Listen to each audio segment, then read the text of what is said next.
So what's your name? Evan Kenny. My name is Frank Capone. My name is John Laurie. My name's Julie Duronic. Matt McDonald. My name is Tyler Lindholm. Jonathan McMillan. My name's Jacob Howard. My name is Vincent Fisher. I'm a delegate from Alaska. The RNC, what was your experience like so far with the RNC? Well, it's a criminal organization, clearly. I mean, the Texas delegation was in there calling for a point of order on something, almost half the delegation, and they were just totally ignored. Without objection, the previous question is ordered. The question is on the adoption of the resolution. All those in favor signify by saying aye. All those opposed, no. Any other chair, the ayes have it. The resolution is adopted. Without objection, the motion to reconsider is laid on the table. What's going on with the RNC and the way they're treating Liberty delegates right now is really disgusting, you know, because we showed in 2008, at least Massachusetts, that we were willing to build bridges and we were willing to work with the party when we voted for McCain. And then this time around, you know, for this election cycle, we've been shut out. 17 of our duly elected delegates were kicked out, you know. We've gotten 5 back now, whoopee, big deal. And now apparently what they're doing is they're requiring us to sign some petition, and if we don't sign the petition, they're not gonna give us our credentials. So I'm going on Monday. Here's my Monday credential right here. But I might not be going on Tuesday because I'm not signing another thing. I've already signed an affidavit. You know, I already swore at the caucus that I would vote for Mitt Romney, and I'll honor my pledge because I'm honor bound. You know, there might be no recourse in the Massachusetts law. They can't sue me out of this in court, you know, for it. But I'm gonna do what I feel is right, and I feel like I've made enough inroads and enough concessions, and it's time for the Mass GOP to do the same. 10 of us are not going to be seated. As of right now, we're still appealing it, and we're still kind of working the process of trying to get our seats back. Texas is actually going to bat for us tomorrow or Tuesday, and so you know, you may be able to have a RNC without Maine. You can't have one without Texas. From talking to a lot of other Ron Paul people here, their journey here was not nearly as simple as it should have been. Just people blatantly just disregarding the rules or changing the rules at the last minute. I'm all for, if you win or lose, it's fine, but just do things fairly. And I feel like in certain states and in certain circumstances, they didn't always conduct themselves in a fair manner. Both sides have acknowledged that the state convention was run poorly. That said, there were definitely votes being that were not counted. There definitely an end of the convention to avoid seating Karen Johnson, who was a known Ron Paul supporter. Just a lot of discrepancies and poor management that left a sour taste in a lot of people's mouths. We got kicked out. Long story short, I was one of 17. I was actually elected as an alternate. I was one of 17 delegates and alternates to be removed from my elected position. Remember, these were elections. These were democratic elections with registered voters casting their votes, spending 4 hours on a Saturday morning. You know, they didn't need to be there. They spent the time to get involved in the Republican Party. You know, I brought 4 18-year-old kids to vote for me. 18-year-old kids showing up at a Republican caucus. It's crazy. It's great. It's not more evidence of the revolution. I've got an example of voter fraud because I do believe the RNC performed voter fraud. At my county convention, or county caucus, I'm sorry. At my county caucus, we all did our ballots, our straw poll, and we came out in support, and we came out in force, and we handily won for Ron Paul in my county. It was a done deal, knockout punch. Unfortunately, because the state of Wyoming wanted to release all the results at the same time for whatever reason, so they could get media coverage from the mainstream, what have you. They decided to hold back the straw poll results until everybody could release at the same time. We were the first county to actually caucus. I went home that night after hearing this, and I looked up the bylaws, and they were wrong. The bylaws state that they have to release at the caucus. But before we left the caucus, our chairman, who's a Santorum supporter, decided that, you know, just so everybody knows, let's do a hand-raising vote. And if everybody's against that, we won't do it. Well, nobody was against it, so we did a hand-raising vote. Ron Paul won. Awesome, right? So we were ecstatic. Well, we knew we had the numbers. We showed up, of course. A week later, after fighting with the state and fighting with my county about releasing the results, because they weren't following bylaws, they released that Santorum had won. Whoa! Yeah, it was just like that. The new rule that they're trying to represent is, I think, Rule 15, if I'm correct, and that is that they can change the rules when they deem it's possible.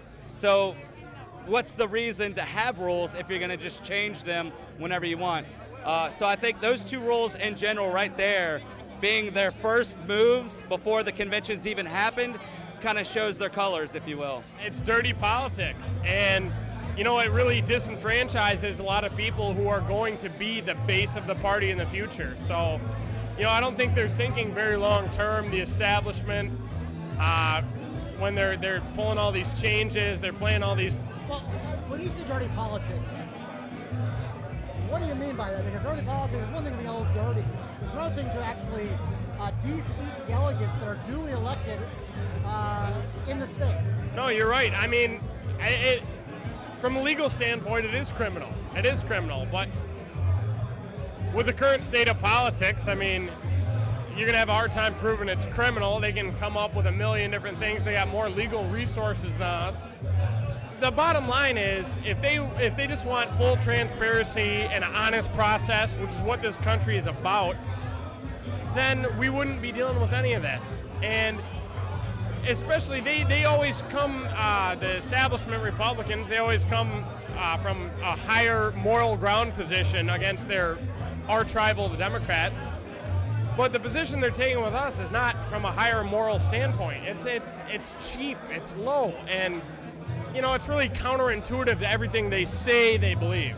I have often quoted Samuel Adams about an irate tireless minority and bringing about changes in that way. But ultimately, that minority is irate and tireless, and they you know, light the fires of liberty in the minds of men. Yes, that's important, but ultimately, numbers do count. And even numbers do count when they don't count all the votes as well, because we do have the numbers. The reason that they don't want, you know, Ron Paul supporting liberty-minded delegates there is because they want unity under Romney, for sure. And to show that there are people that support another candidate shows him to be a weak candidate against Barack Obama. We have Republicans that are calling for individual mandates of health care. We have Republicans that are calling for TARP. And we have Republicans supporting the NDAA. I mean, I could go on and on and on. So clearly both parties have strayed from the best interests of the people. And, you know, the Founding Fathers never intended for us to have political parties and allegiances to parties. You know, Ron Paul's allegiance is to the people and the Constitution, and I think that's his greatest appeal. The people have more loyalty to their party than their country, and they support all these crazy things like the National Defense Authorization Act, you know, indefinite deterrent. Like, really? You're going to sit up there and if someone tries to bring that up on the convention floor, these jackasses are going to chant us down with some USA, USA. It's disgusting. It's not what this country is about. It's not what this country was, you know, was built upon. We know that some of you were shut out, locked out, lied to, told that the nays have it when we can all see on YouTube that the ayes had it. We followed people out to parked cars where they locked in the trunk the voter rolls so there couldn't be a call of the vote. Ron Paulers were staying to the very, very end because we said we want these votes counted. We want to assist in the process and make sure that it's a fair process. You know, whether we win or lose, as long as it's fair, I think everyone will be content. We ended up having a box of ballots, and we didn't know what to do with it. People were they shut down the convention, they shut down the lights, they're trying to kick us all out, and here we have a box of ballots that are uncounted. We didn't know what to do. There was no leadership present. They just left because they knew what was going to happen. They had to, you know, allegedly end their quorum. So we ended up just taping it up a million times and writing our signatures on the tape, you know, trying to preserve some integrity, doing the very, very best that we could. Because, again, it's the integrity that we were seeking, not trying to alter votes or anything like that. We want an honest process. And, you know, again, it was very poorly mismanaged and leads to a lot of skepticism on people. We have people here who experience broken bones, who were arrested, who were deprived of water, air conditioning, and toilets for hours at a time in 100-degree weather, and none of it was reported in the national media. In Nevada, the verbal memo came down that if a Hispanic came to the microphone, turn it off. In Minnesota, the verbal memo came down, any delegate under the age of 50, don't vote for them, they're a Ron Paul person. In Missouri, Colorado, and Indiana, attempts were made to keep anyone who had been a registered Democrat or Libertarian or Independent 4 years before from voting or participating in the process. Now, I would like everybody here who is under the age of 50, Hispanic, or was once a Democrat or an independent, I would like you to all stand.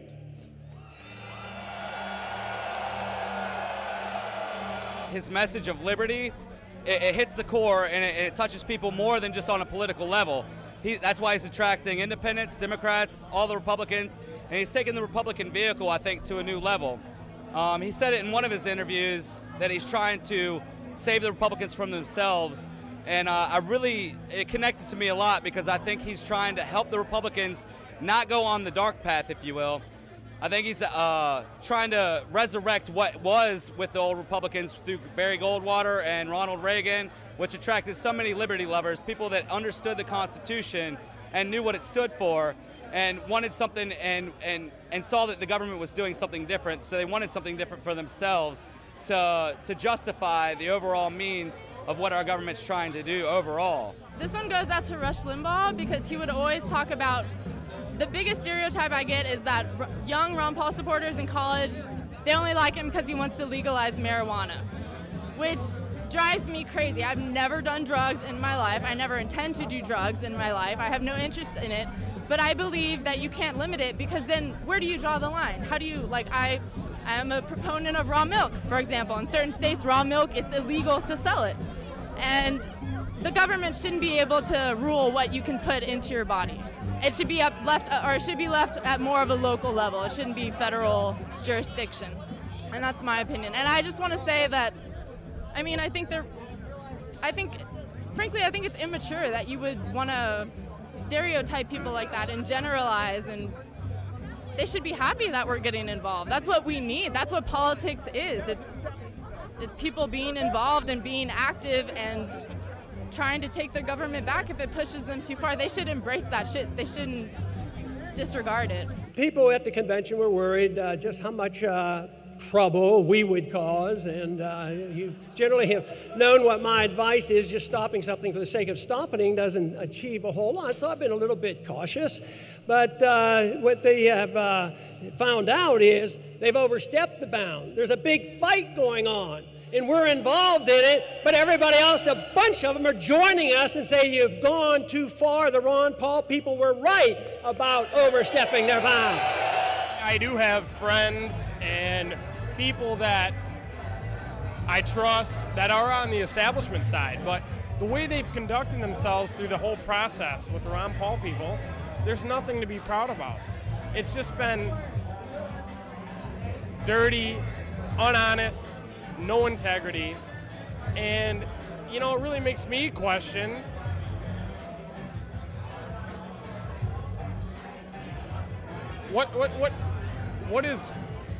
why has the party become what they've become? The reason why the elected delegates being kicked out isn't voter fraud. It differs in each state. So if there's federal money involved in the caucus process, then yes, it's voter fraud, because they have to comply with federal elections rulings. However, if there's no federal money used in the caucus process, then it's not actually voter fraud. The party can do whatever the party wants to do. It's just like in Nevada in 2008 when they shut down the caucus because Ron Paul was going to win. And they went to court over it, and the court decided, oh, sorry, tough shit. The party can do whatever the party wants to do. So what happens if somebody really bad gets to the top levels of a party? This. I was chair. I was duly elected as a delegate for the state of Maine by 1,000 of my fellow Republicans.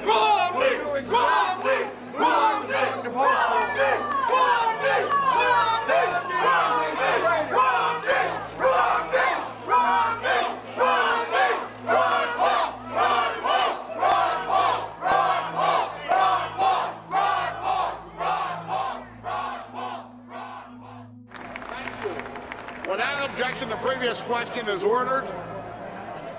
The question is on the adoption of the resolution. All those in favor signify by saying aye. All those opposed, no. Any other chair, the ayes have it. The resolution is adopted. Without objection, the motion to reconsider is laid on the table.